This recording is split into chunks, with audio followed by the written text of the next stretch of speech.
ಇಷ್ಟೆಲ್ಲ ನಾವು ಸ್ಟ್ರೈಕ್ ಮಾಡಿದ್ವಿ, ಇಂಡಿಯಾ ಹೊಡೆಯುತ್ತೆ ಅನ್ನೋದು ಗೊತ್ತಿತ್ತು. ಇನ್ನು ಮುಂದೆ ಏನಾಗುತ್ತೆ ನಮ್ಗೆ ಕ್ಲಾರಿಟಿ ಇಲ್ಲ, ವಾರ್ ಆಗ್ಬಹುದು, ಏನಾದ್ರೂ ಆಗ್ಬಹುದು. ಇಷ್ಟೆಲ್ಲ ಆದ್ರೂ ಕೂಡ ಪಾಕಿಸ್ತಾನ ಟೆರರಿಸ್ಟ್ ಗಳಿಗೆ ಸೇಫ್ ಹೆವನ್ ಅನ್ನೋ ಒಂದು ಇದು ಬದಲಾಗುತ್ತಾ ಸರ್? ಆಕ್ಚುಲಿ ಬದಲಾಗೋದಿಲ್ಲ. ನೋಡಿ, ಉರಿ ದಾಳಿಗೆ ಬದಲಾಗಿ ನಾವು ನಡೆದ ಸರ್ಜಿಕಲ್ ಸ್ಟ್ರೈಕ್ ಏನು ಪ್ರಯೋಜನ ಆಗ್ಲಿಲ್ಲ. ಅವರು ಪುಲ್ವಾಮಾ ಮಾಡಿದ್ರು. ಆಮೇಲೆ ನಾವು ನೇರ ಹೇರ್ ಸ್ಟ್ರೈಕ್ ಮಾಡಿ ಬಾಲಾಕೋಟ್ ಇದನ್ನ ನಾಶ ಮಾಡಿದ್ವಿ. ಅದರಿಂದ ಅವರು ಪಾಠ ಕಲ್ತ್ಕೊಂಡಿದ್ದಾರೆ ಅಂತ ನಾವು ಅಂದ್ಕೊಂಡದ್ದು ತಪ್ಪಾಯ್ತು.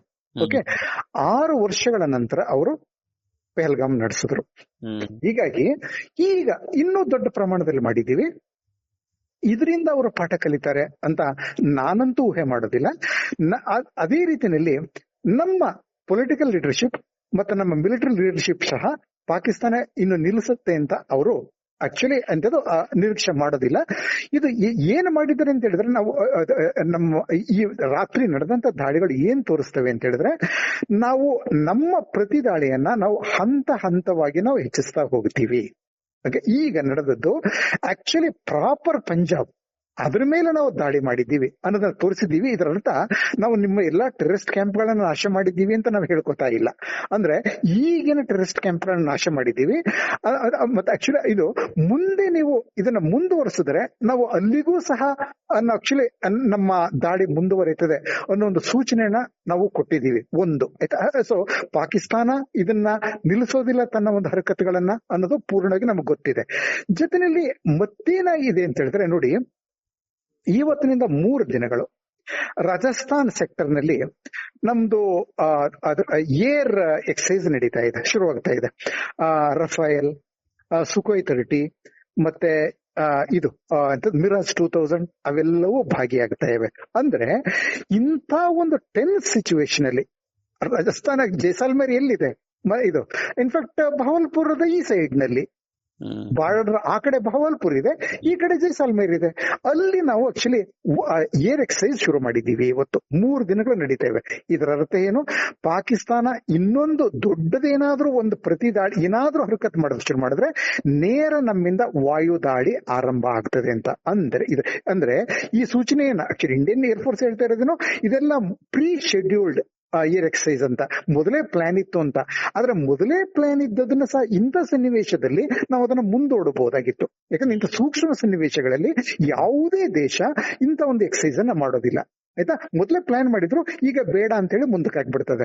ಆದ್ರೆ ನಾವು ಅದನ್ನ ಮುಂದಕ್ಕೆ ಹಾಕದೆ ಇವತ್ತೇ ಅದನ್ನ ಶುರು ಮಾಡ್ತಾ ಇರೋದು. ಅರ್ಥ ಏನು, ನಾವು ನಿಮ್ಮ ಇನ್ಯಾವುದೇ ಅಂದ್ರೆ ನೀವು ಪಾಠ ಕಲ್ತಿದ್ದೀರಿ ಅಂತ ನಾವು ತಿಳ್ಕೊಂಡಿಲ್ಲ, ನೀವು ಪಾಠ ಕಲ್ತಿಲ್ಲ, ನಿಮ್ಮಿಂದ ಮತ್ತೇನಾದ್ರೂ ಹರಕತ್ ಶುರು ಆಗ್ತದೆ. ಅದಕ್ಕೆ ನೋಡಿ ತಯಾರಿ ನಾವು ಮಾಡಿದ್ದೀವಿ. ಈಗ ನಾವು ನಿಮ್ಮನ್ನ ಆಕ್ಚುಲಿ ಕಾಯ್ತಾ ಇದ್ದೀವಿ, ನಿಮ್ ಇನ್ನೊಂದು ತಪ್ಪಿ ಎಸಗದನ್ನೇ ಅನ್ನೋದನ್ನ ಆಕ್ಚುಲಿ ನಮ್ಮ ಏರ್ ಫೋರ್ಸ್ ತೋರಿಸ್ತಾ ಇದೆ. ಸೊ ಇದು ಅಂದ್ರೆ ಒಟ್ಟಾರಿಗೆ ಏನಾಗಿದೆ ಅಂತ, ಈಗ ಒಂದು ಈ ದಾಳಿ ಇದೆಲ್ಲವೂ ಒಂದು ಆಕ್ಚುಲಿ ತೋರಿಸ್ತಾ ಇರೋದು ಒಂದು ರೀತಿಯ ಅಷ್ಟೇ ಒಂದು ಟೆಸ್ಟ್ ರನ್ ಅಷ್ಟೇ ನಾವು ಮಾಡಿರೋದು. ಇನ್ನು ಇದಕ್ಕಿಂತ ದೊಡ್ಡ ದಾಳಿ ನಮ್ಮಿಂದ ಆಗ್ಬೇಕಾದದ್ದು ಬಾಕಿ ಇದೆ. ಅದು ಸದ್ಯದಲ್ಲೇ ಆಗ್ತದೆ. ಯಾಕಂದ್ರೆ ಪಾಕಿಸ್ತಾನವೇ ಅದಕ್ಕೆ ಅವಕಾಶ ಕೊಡ್ತದೆ. ಓಕೆ, ಸೊ ಅವಕಾಶ ಇವಾಗ ಏನೋ ತಿರುಗೇಟ್ ಕೊಡೋದು ಏನೋ ಒಂದ್ ಮಾಡ್ತೀವಿ ಅಂತ ಹೋಗಿ ಅವಕಾಶ ಸೃಷ್ಟಿ ಮಾಡುತ್ತೆ ಅಂತ. ಆಕ್ಚುಲಿ ಅವರು ಬೆಳಿಗ್ಗೆನೆ ಶುರು ಮಾಡಿದ್ದಾರೆ ಅದನ್ನ. ಅವ್ರ ಶೆಲ್ ದಾಳಿಯನ್ನ ಕಳೆದ 12 ರಾತ್ರಿಗಳಿಂದ ಕಂಟಿನ್ಯೂಸ್ ಆಗಿ ಮಾಡ್ತಾ ಇದ್ದದನ್ನ ಬೆಳಿಗ್ಗೆ ಇನ್ನೂ ಜಾಸ್ತಿ ಮಾಡಿದ್ದಾರೆ. ನಮ್ಮ ಕಡೆ 3 ಜೀವಗಳು ಬಲಿಯಾಗಿವೆ ಅದಕ್ಕೆ. ಓಕೆ, ಸೊ 3 ಜೀವಗಳು ಬಲಿಯಾಗಿವೆ, ಮತ್ತೆ ಹಲವಾರು ಜನ ಗಾಯಗೊಂಡಿದ್ದಾರೆ ನಮ್ಮ ಕಡೆಗೆ. ಓಕೆ, ಹೀಗೇನಾಗಿದೆ, ಇದುವರೆಗೂ ಅವರು ಒಂದು ಸ್ಮಾಲ್ ಆರ್ಮ್ಸ್ ಫೈರ್ ಅವ್ರು ಮಾಡ್ತಾ ಇದ್ದು ಮೊನ್ನೆಯ ರಾತ್ರಿವರೆಗೂ ಸ್ಮಾಲ್ ಆರ್ಮ್ಸ್. ಆದ್ರೆ ಈ ಬೆಳಿಗ್ಗೆ ಅವರು ಶೆಲ್ ದಾಳಿಯನ್ನ ನಡೆಸಿ ಜನರನ್ನ ಕೊಂದಿದ್ದಾರೆ.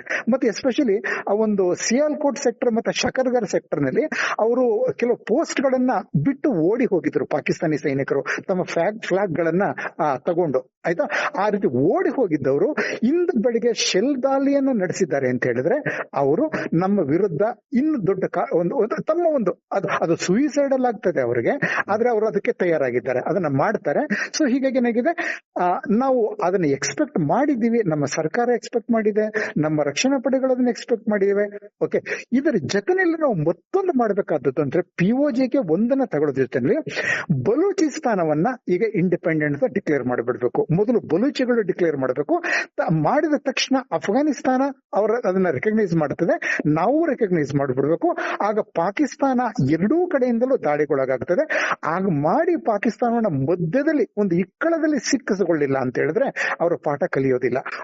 ಅಂದ್ರೆ ಪಾಕಿಸ್ತಾನಿ ಸೇನೆಯನ್ನ ಸಂಪೂರ್ಣ ನಿರ್ವೀರ್ಯಗೊಳಿಸಿ, ಅದನ್ನ ಜಿಯೋಗ್ರಫಿಯನ್ನ ಕತ್ತರಿಸಿ, ಅವರ ರಿಸೋರ್ಸ್ ಅನ್ನ ಕತ್ತರಿಸಿ, ಆಕ್ಚುಲಿ ಪಂಜಾಬ್ ಇದೆಯಲ್ಲ, ಪಂಜಾಬ್ ಒಂದೇ ನಮಗೆ ತೊಂದರೆ ಕೊಡ್ತಾ ಇರೋದು, ಇನ್ಯಾವುದು ಸಹ ನಮ್ಮ ವಿರುದ್ಧ ಇಲ್ಲ. ಅವೆಲ್ಲವೂ ಪಂಜಾಬ್ನ ವಿರುದ್ಧ ಇದೆ. ಸಿಂಧ್ ಆಗ್ಲಿ, ಬಲೂಚಿಸ್ತಾನ್ ಆಗ್ಲಿ, KPK ಆಗ್ಲಿ, ಮತ್ತೆ even GB, that is actually that Gilgit Baltistan, ಎಲ್ಲವೂ ಪಂಜಾಬ್ನ ವಿರುದ್ಧ ಇದೆ. ಪಾಕಿಸ್ತಾನಿ ಪಂಜಾಬ್ ಬಗ್ಗೆ ನಾನು ಮಾತಾಡ್ತಾ ಇರೋದು. ಆಯ್ತಾ?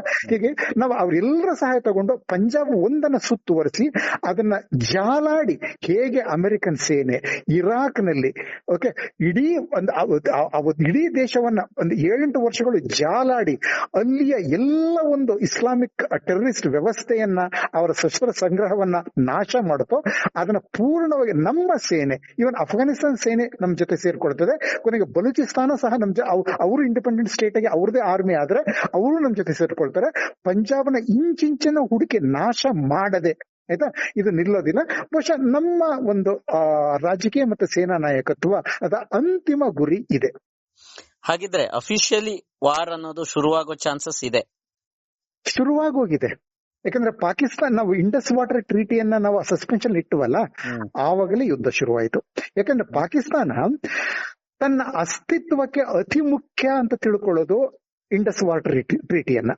ಯಾಕಂದ್ರೆ ಪಾಕಿಸ್ತಾನ ಎಲ್ಲ ಕುಡಿಯೋ ನೀರು, ಆ ನೀರು, ಈ ನೀರು, ಎಲ್ಲ ನೀರಿನ ಅಗತ್ಯದ 75% ಅನ್ನ ಪೂರ್ಣಗೊಳಿಸೋದು ಇಂಡಸ್ ಒಂದು ವಾಟರ್ ಟ್ರೀಟಿ. ಆಯ್ತಾ? ಮತ್ತೆ ಅದರ ಅಗ್ರಿಕಲ್ಚರ್ಗೆ 90% ನೀರನ್ನ ಕೊಡೋದು 3 ನದಿಗಳು. ಹೀಗಾಗಿ ಅದು ನಿಂತ್ರೆ ಆಕ್ಚುಲಿ ಹೇಳಿದ್ಮೇಲೆ ಪಾಕಿಸ್ತಾನಕ್ಕೆ ಇಂಡಸ್ ವಾಟರ್ ಒಂದಿನ ಎಲ್ಲನೂ ಮಾಡ್ಕೊಳ್ಳುವಂತ ವ್ಯವಸ್ಥೆನ ಮಾಡ್ಕೋಬಹುದು ಅವರು. ನಾನು ಆಗ್ಲೇ ಹೇಳಿದ ರೀತಿ ಅದಕ್ಕೆ ಟೈಮ್ ಬೇಕಾಗ್ತದೆ. ಅಂದ್ರೆ ಈಗ ಜೀಲಂ ಮತ್ತೆ ಚಿನಾಬ್ದು ನಿಲ್ಲೋದು, ಇದ್ದಕ್ಕಿದ್ದಾಗ ಶುರು ಹೋಗೋದು, ಇದೇ ಅವ್ರಿಗೆ ಅವರ ಅಸ್ತಿತ್ವಕ್ಕೆ ದೊಡ್ಡ ಹೊಡೆತ. ಅದು ಜೊತೆಗೆ ಇನ್ನೊಂದು ಅವರ ಅಸ್ತಿತ್ವವನ್ನ ಕಾಪಾಡೋದು ಕರಾಚಿ ಹಾರ್ಬರ್. ಕರಾಚಿ ಹಾರ್ಬರ್ ಪಾಕಿಸ್ತಾನ ಮತ್ತೆ ಇತರ ಹೊರಗಿನ ಪ್ರಪಂಚದ ಏಕೈಕ ಕಾಂಟ್ಯಾಕ್ಟ್. ಗ್ವಾದರಿಂದ ಏನೂ ಆಗೋದಿಲ್ಲ. ಆಯ್ತಾ? ಹೀಗಾಗಿ ನಾವು ಅದನ್ನ ಬ್ಲಾಕ್ ಮಾಡೋದಕ್ಕೆ ನಮ್ಮ ನೇವಿ ಸಿದ್ಧವಾಗಿದೆ. ಇಂಥ ಒಂದು ಸನ್ನಿವೇಶದಲ್ಲಿ ಇವನ್ ಇಂಡಸ್ ವಾಟರ್ ಟ್ರೀಟಿಯನ್ನು ಸಸ್ಪೆನ್ಷನ್ ಇಟ್ಟದನ್ನೇ ಆಕ್ಟ್ ಆಫ್ ವಾರ್ ಅಂತ ಪಾಕಿಸ್ತಾನ ಈಗಲೇ ಹೇಳಿದೆ. ಅದರ ಪ್ರಧಾನಮಂತ್ರಿ ಹೇಳಿದ್ದಾರೆ, ಅವರ ರಕ್ಷಣಾ ಮಂತ್ರಿ ಹೇಳಿದ್ದಾರೆ. ಹೀಗಾಗಿ ಪಾಕಿಸ್ತಾನದ ಪ್ರಕಾರ ಯುದ್ಧ ಶುರುವಾಗೋಗಿದೆ. ಮತ್ತೆ ಈ ಬೆಳಗಿನ ಜಾವದ ಈ ದಾಳಿ ಇದೆಯಲ್ಲ, ಇದನ್ನು ಸಹ ಪಾಕಿಸ್ತಾನದ ಪ್ರೈಮ್ ಮಿನಿಸ್ಟರ್ ಶೆಹಬಾಜ್ ಶರೀಫ್ ಬಣ್ಣಿಸಿದ್ದು ಇದು ಆಕ್ಟ್ ಆಫ್ ವಾರ್ ಅಂತ. ಪಾಕಿಸ್ತಾನದ ಪ್ರಕಾರ ಯುದ್ಧ ಶುರುವಾಗೋಗಿದೆ. ನಾವು ಶುರು ಮಾಡಿದ್ದೀವಿ, ಆದ್ರೆ ನಾವು ಹೇಳೋದಿಲ್ಲ, ಹೇಳೋ ಅಗತ್ಯ ಇಲ್ಲ. ನಾವು ಆಕ್ಚುಲಿ ಮಾತಾಡೋದಿಲ್ಲ, ಆಕ್ಷನ್ ಮೂಲಕ ತೋರಿಸ್ತಾ ಇದ್ದೀವಿ. ಯುದ್ಧ ಶುರುವಾಗಿದೆ, ಇನ್ನು ಮುಂದುವರಿತದೆ ಅಷ್ಟೇ ಇದು. ಓಕೆ, ಇವನ್ ಇದನ್ನ ತಗೊಳ್ಳಿ. 1971 ನಲ್ಲಿ ನಾವೆಲ್ಲ ಎಲ್ಲರೂ ತಿಳ್ಕೊಂಡಿರೋದು ಆಯ್ತಾ, ಯುದ್ಧ ಶುರುವಾದದ್ದು 3 ಡಿಸೆಂಬರ್ ಅಂತ. ಪಾಕಿಸ್ತಾನಿ ಏರ್ ಫೋರ್ಸ್ ನಮ್ಮ 12 ಏರ್ ಫೀಲ್ಡ್ಸ್ ಮೇಲೆ ದಾಳಿ ನಡೆಸ್ತು. ಆವಾಗ 6 ಗಂಟೆಗೆ ನಮ್ಮ ಇಂದಿರಾ ಗಾಂಧಿ ಪ್ರೈಮ್ ಮಿನಿಸ್ಟರ್ ಅವರು ಕ್ಯಾಬಿನೆಟ್ ಮೀಟಿಂಗ್ ಕರೆದು ಯುದ್ಧ ಘೋಷಣೆ ಮಾಡಿಬಿಟ್ರು ಅಂತ ನಾವೆಲ್ಲ ತಿಳಿದಿರೋದು. ಆದ್ರೆ ವಾಸ್ತವ ಏನು ಗೊತ್ತಾ? 10 ದಿನಗಳ ಮೊದಲೇ ನಾವು ಯುದ್ಧ ಶುರು ಮಾಡಿದ್ದೀವಿ ರಹಸ್ಯವಾಗಿ. ನವೆಂಬರ್ 23ನೇ ತಾರೀಕೆ ನಾವು ಈಸ್ಟ್ ಪಾಕಿಸ್ತಾನದಲ್ಲಿ ಸ್ವಲ್ಪ ಏರಿಯಾವನ್ನ ಆಕ್ಯುಪೈ ಮಾಡಿಕೊಂಡು ಅದನ್ನ ಇಂಡಿಪೆಂಡೆಂಟ್ ಬಾಂಗ್ಲಾದೇಶ ಅಂತ ಡಿಕ್ಲೇರ್ ಮಾಡಿ ಮುಕ್ತಿ ಬಾಹಿನಿಯ ಆಡಳಿತಕ್ಕೆ ಅದನ್ನ ಕೊಟ್ಟು ಬಿಡೋದು. ಅನಂತರ ಮುಕ್ತಿ ಬಾಹಿನಿ ಅಲ್ಲಿ ನಮ್ಮನ್ನ ಇನ್ವೈಟ್ ಮಾಡೋದು, ಇಂಡಿಯನ್ ಆರ್ಮಿನ, ಬನ್ನಿ ಇದು ಸ್ವತಂತ್ರ ಬಾಂಗ್ಲಾದೇಶ, ಈ ಜಾಗ, ಇಲ್ಲಿಗೆ ಬಂದು ಇಲ್ಲಿಂದ ನಮಗೆ ಸಹಾಯ ಮಾಡಿ ಅಂತ ಇನ್ವೈಟ್ ಮಾಡಬೇಕು. ಆ ಪ್ಲಾನ್ ಇಂದ ನವೆಂಬರ್ 23ನೇ ತಾರೀಕೆ ನಾವು 71ನೇ ಇಸ್ವಿನಲ್ಲಿ ದಾಳಿಯನ್ನ ಶುರು ಮಾಡಿದ್ವಿ. ಅದು ಪಾಕಿಸ್ತಾನದ ಈಸ್ಟ್ ಪಾಕಿಸ್ತಾನದಲ್ಲಿ ನಡೆಸ್ತಾ ಇದ್ದಂತ ಹರಕತ್ಗಳ ವಿರುದ್ಧವಾಗಿ. ಓಕೆ, ಆನಂತರ ಪಾಕಿಸ್ತಾನ ಬೇರೆ ದಾರಿ ಕಾಣದೆ ಡಿಸೆಂಬರ್ 3ನೇ ತಾರೀಕು ನಮ್ಮ ಮೇಲೆ ವಾಯು ದಾಳಿ ನಡೆಸ್ತು. ನಾವು ಮಾಡಿದ್ದನ್ನ ಪ್ರಪಂಚಕ್ಕೆ ಹೇಳಲಿಲ್ಲ. ಪಾಕಿಸ್ತಾನ ಮಾಡಿದ್ದನ್ನ ಎಲ್ಲರಿಗೂ ನಾವು ದೊಡ್ಡದಾಗಿ ಹೇಳಿ ಪಾಕಿಸ್ತಾನ ಯುದ್ಧ ಶುರು ಮಾಡಿದೆ, ಅದರಿಂದ ನಾವು ಸಹ ಯುದ್ಧ ಡಿಕ್ಲೇರ್ ಮಾಡ್ತಾ ಇದ್ದೀವಿ ಅಂತ ಹೇಳಿದ್ವಿ. ಆಗ ಅದನ್ನೇ ನಾವು ಆ ಒಂದು ಹಿಸ್ಟ್ರಿನಲ್ಲಿ ಆ ಒಂದು ನಡೆದದನ್ನ ನಾವು ಈಗ ತಗೊಳ್ಳೋದಾದ್ರೆ ನಾವು ಸಹ ಈಗ ಏನು ಹೇಳ್ತಾ ಇಲ್ಲ. ಈಗ ನಾವು ಪಾಕಿಸ್ತಾನ ಯುದ್ಧ ಶುರುವಾಗಿದೆ ಅಂತ ಹೇಳ್ಕೊತಾ ಇದೆ, ನಾವ್ ಏನು ಹೇಳ್ತಾ ಇಲ್ಲ. ಆದ್ರೆ ಯುದ್ಧ ಶುರುವಾಗಿದ್ದರಿಂದ ಪಾಕಿಸ್ತಾನ ತನ್ನ ಮಾತನ್ನ ತೋಳ ಬಂತು ತೋಳ ಅನ್ನೋದು ನಿಜವಾಗ್ಲೂ ತೋಳ ಬಂತು ಅಂತ ಜಗತ್ತಿಗೆ ತೋರಿಸ್ಬೇಕಾದ್ರೆ ತಾನೇ ದೊಡ್ಡದಾಗಿ ಏನಾದ್ರು ಮಾಡಬೇಕು. ಏನಾದ್ರು ಮಾಡೋದಕ್ಕೆ ಇಂಡಿಯಾ ಕಾಯ್ತಾ ಇದೆ. ಇನ್ಫ್ಯಾಕ್ಟ್ ಪಾಕಿಸ್ತಾನಕ್ಕೆ ಇಂಡಿಯಾ ಅವಕಾಶ ಕೊಡ್ತದೆ ಏನಾದ್ರು ದೊಡ್ಡದಾಗಿ ಮಾಡೋದಕ್ಕೆ. ಅದೇ ರೀತಿ ಪಾಕಿಸ್ತಾನದ ಯಾವುದೇ ಹರಕತ್ ನಮ್ಗೆ ದೊಡ್ಡ ಪ್ರಮಾಣದ ಹಾನಿ ಆಗದೇ ಇರೋ ರೀತಿನೂ ಸಹ ಇಂಡಿಯಾ ನೋಡ್ಕೋತದೆ. ಆದ್ರೆ ಅಂತ ಒಂದು ಪಾಕಿಸ್ತಾನದ ಆ ಒಂದು ಕಾರ್ಯಚಟುವಟಿಕೆ ನಮಗೆ ಈಗ ಅಗತ್ಯ. ಅದು ನಮಗೆ ಪಾಕಿಸ್ತಾನದ ಮೇಲೆ ಸಂಪೂರ್ಣವಾಗಿ ಎಲ್ಲ ರೀತಿಯ ದಾಳಿಯನ್ನ ನಡೆಸೋದಕ್ಕೆ ನಮಗೆ ಒಂದು ಅವಕಾಶ ಕೊಡ್ತದೆ, ಒಂದು ಲೆಜಿಟಿಮಿಸಿ ಕೊಡ್ತದೆ ನಮ್ಮ ಆಕ್ಷನ್ಗೆ. ಹೀಗಾಗಿ ಏನಾಗಿದೆ, ಯುದ್ಧ ಶುರುವಾಗಿದೆ ಪಾಕಿಸ್ತಾನ ಪ್ರಕಾರ, ಇನ್ನು ಮುಂದುವರಿಯುತ್ತದೆ. ಇದು ನಾವು ಇದು ಕಾಯೋಣ. ಮುಂದೆ ದಿನಗಳು ಬಹಳ ವೇಗವಾಗಿ ನಡೀತವೆ. ನೋಡೋಣ ಸರ್. ಹಾಗಿದ್ರೆ ಅದು ಕಾದ್ ನೋಡೋಣ. ಈ ಸಂದರ್ಭದಲ್ಲಿ ಜಾಗತಿಕ ಸಮುದಾಯ, ವಿಶ್ವಸಂಸ್ಥೆ ಇರಬಹುದು, USA ಅಥವಾ ಯುರೋಪಿಯನ್ ಯೂನಿಯನ್, ರಷ್ಯಾ, ಈ ಎಲ್ಲ ಜಾಗತಿಕ ಸಮುದಾಯ, ಈವನ್ ಚೀನಾ, ಟರ್ಕಿ, ಜಾಗತಿಕ ಸಮುದಾಯ ಹೇಗೆ ರಿಯಾಕ್ಟ್ ಮಾಡುತ್ತೆ, ಹೇಗೆ ನೋಡುತ್ತೆ ಸರ್? ನೋಡಿ, ಅದನ್ನ ನಾವು ಡಿವೈಡ್ ಮಾಡ್ಬೇಕಾಗ್ತದೆ. ಅಫಿಷಿಯಲ್ ಸ್ಟ್ಯಾಂಡ್ ಏನು, ಮೀಡಿಯಾಗಳ ಸ್ಟ್ಯಾಂಡ್ ಏನು ಅಂತ. ಆಯ್ತಾ? ಅದನ್ನ ನಾವು ಇನ್ಫ್ಯಾಕ್ಟ್ ಚೈನಾದ ವಿಷಯದಲ್ಲಿ ತಗೊಂಡ್ರೆ ಅವೆರಡು ಒಂದೇ. ಅಫಿಷಿಯಲ್ ಸ್ಟ್ಯಾಂಡ್ ಒಂದೇ, ಮೀಡಿಯಾ ಸ್ಟ್ಯಾಂಡ್ ಒಂದೇ. ಯಾಕಂದ್ರೆ ಚೈನಾ, ಇನ್ಫ್ಯಾಕ್ಟ್ ನಾನು ಹಲವಾರು ಕಡೆ ಹೇಳಿದ್ದೀನಿ, ಬರ್ದಿದ್ದೀನಿ, ಪೆಹಲ್ಗಾಮ್ ಹಿಂದೆ ಇರೋದು ಚೈನಾ ಅಂತ. ಪಾಕಿಸ್ತಾನ ಒಂದೇ ಅಲ್ಲ, ಪಾಕಿಸ್ತಾನ ಮುಂದಕ್ಕೆ ತಳ್ಳಿದ್ದು ಚೀನಾ ಅಂತ ನಾನು ಹೇಳಿದ್ದೀನಿ, ಬರ್ದಿದ್ದೀನಿ, ಓಪನ್ ಆಗಿ ನಾನು ಹೇಳಿದ್ದೀನಿ. ಆಯ್ತಾ? ಹೀಗಾಗಿ ಸೊ ಈಗ ಚೈನಾ ಪಾಕಿಸ್ತಾನಕ್ಕೆ ಒಂದು ಮಿಲಿಟರಿ ಸಪೋರ್ಟ್ ಮಾಡ್ತಾ ಇದೆ. ನಮ್ಮ ರಫೈಲ್ ಮತ್ತೆ ಮೀಟಿಯೋರ್ ಇದು ಎಂತದು ಮಿಸೈಲ್ ಗಳನ್ನ ಎದುರಿಸೋದಕ್ಕೋಸ್ಕರ ಅವರು ಕೊಟ್ಟಿರೋ J-17 ಯುದ್ಧ ವಿಮಾನಗಳಿಗೆ ಜೋಡಿಸ್ಕೊಳ್ಳೋದಕ್ಕೋಸ್ಕರ ಎಂತದು F-17 ಸರಿ ಐ ಮೀನ್ ಆಕ್ಚುಲಿ ಒಂದು ನಿಮಿಷ, ಅದು ನಾನು ನೆನಪಿಸ್ಕೊಳ್ತೀನಿ. ಅದನ್ನ PL-15 ಮಿಸೈಲ್ ಗಳನ್ನ ಸಪ್ಲೈ ಮಾಡಿದೆ. ಒಂದೇ ರಾತ್ರಿಯಲ್ಲಿ ಮಿಸೈಲ್ ಗಳನ್ನ ಸಪ್ಲೈ ಮಾಡಿದೆ. ಮತ್ತೆ ಯುನೈಟೆಡ್ ನೇಷನ್ಸ್ ನಲ್ಲಿ ಪಾಕಿಸ್ತಾನಕ್ಕೆ ಡಿಪ್ಲೊಮ್ಯಾಟಿಕ್ ಸಪೋರ್ಟ್ ಅನ್ನ ಚೈನೀಸ್ ಗವರ್ಮೆಂಟ್ ಮಾಡಿದೆ. ಅದನ್ನೆಲ್ಲ ನಾವು ನೋಡಿದ್ದೀವಿ. ಚೈನಾದಲ್ಲಿ ಮೀಡಿಯಾಗೆ ಸ್ವಾತಂತ್ರ್ಯ ಇಲ್ಲದೆ ಇರೋದ್ರಿಂದ ಅಫಿಷಿಯಲ್ ಸ್ಟ್ಯಾಂಡ್, ಮೀಡಿಯಾ ಸ್ಟ್ಯಾಂಡ್ ಸಹ ಇವತ್ತು ಬೆಳಿಗ್ಗೆ CGTN ಚೈನೀಸ್ ಗವರ್ನಮೆಂಟ್ ಒಂದು ಟೆಲಿವಿಷನ್ ನೆಟ್ವರ್ಕ್ ಇದೆಯಲ್ಲ, ಅದು ಏನನ್ನ ಪ್ರಸಾರ ಮಾಡ್ತು ಅಂತ ನೋಡಿ. ಅದೇನ್ ಹೇಳ್ತಂದ್ರೆ, ಭಾರತ ಸಿವಿಲಿಯನ್ ಟಾರ್ಗೆಟ್ ಮೇಲೆ ಅಟ್ಯಾಕ್ ಮಾಡಿದೆ. ಪಾಕಿಸ್ತಾನ ಏನ್ ಹೇಳುತ್ತೆ ಅದನ್ನೇ ಅದು ಹೇಳಿದ್ರು. ಮತ್ತೆ ಅದು ಒಂದು ಉರಿತಾ ಇರುವಂತ ಒಂದು ಪ್ಲೇನ್, ಉರಿದು ನೆಲಕ್ಕೆ ಬೀಳ್ತಾ ಇರೋ ಒಂದು ಪ್ಲೇನ್ ವಿಡಿಯೋವನ್ನ CGTN ಪ್ರಸಾರ ಮಾಡ್ತು. ಓಕೆ, ಅದು ಪಾಕಿಸ್ತಾನ ಫಸ್ಟ್ ಅದನ್ನ ತೋರಿಸಿ ಅದನ್ನ ಪ್ರಚಾರ ಮಾಡಿದ ಫಸ್ಟ್ ಪಾಕಿಸ್ತಾನದ ಒಬ್ಬ ಜರ್ನಲಿಸ್ಟ್ ಹಮೀದ್ ಮೀರ್ ಅಂತ. ಇನ್ಫ್ಯಾಕ್ಟ್ ಆಕ್ಚುಲಿ ಆತ ಒಬ್ಬ ಡೋಂಗಿ ಜರ್ನಲಿಸ್ಟ್, ಸುಳ್ಳು ಸುದ್ದಿ ಪ್ರಚಾರ ಮಾಡೋದಕ್ಕೆ ಬಹಳ ದೊಡ್ಡ ಹೆಸರು ಅದು. ನಮ್ಮಲ್ಲೂ ಕೆಲವರು ಇದ್ದಾರೆ, ಅವ್ರ ಹೆಸರು ನಮ್ಗೆಲ್ಲ ಗೊತ್ತೇ ಇದೆ, ಹೇಳೋದೇನೆ ಬೇಡ. ಯಾಕೆ ಕೆಟ್ಟ ಹೆಸರುಗಳನ್ನ ಹೇಳಿ ನಾವು ನಮ್ಮ ನಾಲಿಗೆಯನ್ನ ಕೆಟ್ಟದ್ ಮಾಡ್ಕೊಳ್ಳೋಣ, ಬೇಡ. ಆದ್ರೆ ಅಮೀರ್ ಇದ್ದಾನಲ್ಲ, ಅದನ್ನ ಫಸ್ಟ್ ಅವನು ಪ್ರಸಾರ ಮಾಡೋದು, ಅದನ್ನ ತನ್ನ ಒಂದು ಇದರಲ್ಲಿ ಚಾನೆಲ್ ನಲ್ಲಿ. ಅದನ್ನ ಚೀನಾ ರಿಪೀಟ್ ಮಾಡಿದೆ. ಅದು ಆಕ್ಚುಲಿ ಅದು MiG-21 ವಿಮಾನ ನಿಜ. ಆದ್ರೆ ಅದು ಕಳೆದ ವರ್ಷ ಪಂಜಾಬ್ ನಲ್ಲಿ ಅಪಘಾತಕ್ಕೀಡಾದಂತ ಒಂದು MiG-21 ಯುದ್ಧ ವಿಮಾನ. ಅದ್ರ ವಿಡಿಯೋ ತಗೊಂಡು, ಆಯ್ತಾ, ಇದನ್ನ ಭಾರತದ ಒಂದು ಐ ಥಿಂಕ್ ಜಾಗ್ವಾರ್ ವಿಮಾನವನ್ನ ಇವತ್ತು ಪಾಕಿಸ್ತಾನಿ ವಾಯುಪಡೆ ಹೊಡೆದುರುಳಿಸಿದೆ ಶ್ರೀನಗರದ ಮೇಲೆ ಅಂತ ಆತ ಪ್ರಸಾರ ಮಾಡಿದ. ಅದನ್ನೇ ಚೈನಾ ರಿಪೀಟ್ ಮಾಡಿದೆ. ಮತ್ತೆ ಶ್ರೀನಗರದಲ್ಲಿ ನಮ್ಮ ಇಂಡಿಯಾದ್ದು ಎಂತದ್ದು ಒಂದು ಬ್ರಿಗೇಡ್ ಕಮಾಂಡ್ ಅನ್ನೇ ಪಾಕಿಸ್ತಾನಿ ಏರ್ಫೋರ್ಸ್ ನಾಶಗೊಳಿಸಿದೆ. ಮತ್ತೆ ನಮ್ಮ ಶ್ರೀನಗರ ಏರ್ ಬೇಸ್ ಅನ್ನು ಸಹ ನಾಶ ಮಾಡಿದೆ ಅಂತ ಪಾಕಿಸ್ತಾನಿಯರು ಹೇಳ್ಕೊಂಡ್ರು. ಅದನ್ನೇ CGTN ಚೈನೀಸ್ ಟಿವಿ ಪ್ರಸಾರ ಮಾಡಿದೆ. ಹೀಗಾಗಿ ಚೈನಾದ್ದು ಹಾಗೆ ಇರ್ತದೆ, ಬೇರೆ ದಾರಿನೇ ಇಲ್ಲ. ಆಯ್ತಾ? ನಾವು ಪಶ್ಚಿಮದ ಕಡೆಗೆ ತಿರುಗುವ ಮುಖ್ಯವಾಗಿ 3 ಪಶ್ಚಿಮದಲ್ಲಿ ನಮಗೆ ಮುಖ್ಯ ಆಗೋದು ವಾಷಿಂಗ್ಟನ್, ಲಂಡನ್, ಪ್ಯಾರಿಸ್. ಆ 3 ಸರ್ಕಾರಗಳು ನಮ್ಮ ಪರವಾಗಿವೆ.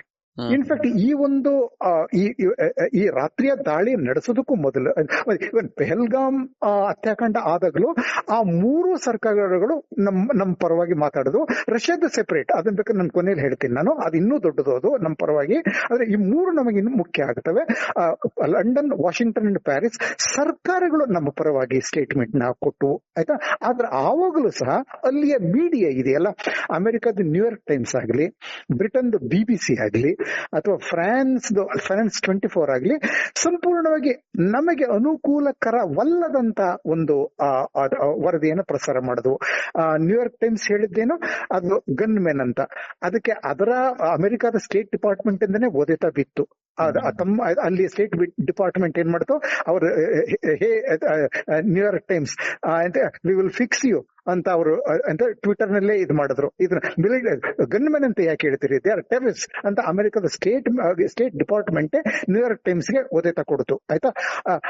ಓಕೆ, ಆದ್ರೂ ಅವ್ರು ತಿದ್ಕೊಳ್ಳೋದಿಲ್ಲ, ಬೇರೆ ವಿಷಯ, ಆಯ್ತಾ. ಈ ಕಡೆಗೆ ಬಂತು ಅಂತ ಹೇಳಿದ್ರೆ BBC ಸಹ ಆಗ ಅವ್ರನ್ನ ಗನ್ ಮೆನ್ ಅಂತಷ್ಟೇ ಹೇಳಿತ್ತು, ಅವ್ರನ್ನ ಟೆರರಿಸ್ಟ್ ಅಂತ ಕರೀಲಿಲ್ಲ. ಪೆಹಲ್ಗಾಮ್ನ ಹತ್ಯಾಕಾರಿಗಳನ್ನ, ಭಯೋತ್ಪಾದಕರನ್ನ ಗನ್ ಮೆನ್ ಅಂತ ಎಷ್ಟು ಹೇಳಿದ್ರು. ಇವನ್ ಮುಂಬೈ ದಾಳಿ ನಡೆಸಿದ್ರಲ್ಲ ಕಸಾಬ್ ಮತ್ತೆ ಅವನ ಸಂಗಡಿಗರು, ಅವರನ್ನು ಸಹ BBC ಆವಾಗ ಕರೆದದ್ದು ಗನ್ ಮೆನ್ ಅಂತಾನೆ. ಇವತ್ತು ಅವ್ರು ಪೆಹಲ್ಗಾಮ್ ಹತ್ಯಾಕಾರಿಗಳನ್ನ ಗನ್ ಮೆನ್ ಅಂತಾನೆ BBC ಕರೆದದ್ದು. ಫ್ರಾನ್ಸ್ 24 ಅವರನ್ನ ಮಿಲಿಟೆಂಟ್ಸ್ ಅಂತಷ್ಟೇ ಹೇಳ್ತು, ಆಯ್ತಾ, ಟೆರರಿಸ್ಟ್ ಅಂತ ಹೇಳೋದಿಲ್ಲ.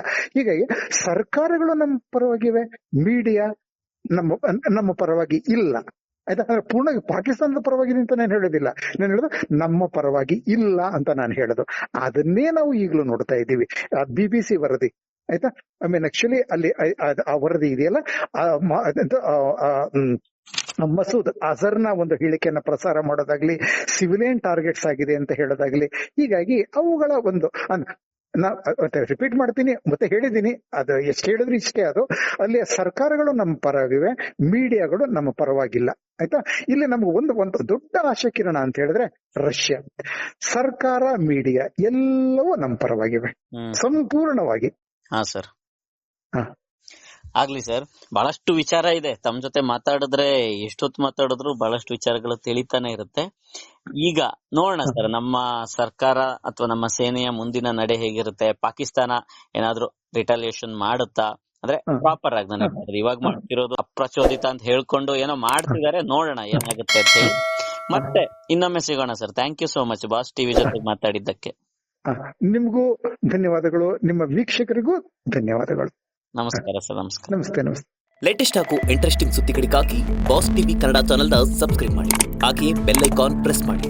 ಇದರ ಜೊತೆಗೆ ಫೇಸ್ಬುಕ್, ಇನ್ಸ್ಟಾಗ್ರಾಮ್, ಎಕ್ಸ್ ನಲ್ಲೂ ಮಿಸ್ ಮಾಡದೆ ಫಾಲೋ ಮಾಡಿ.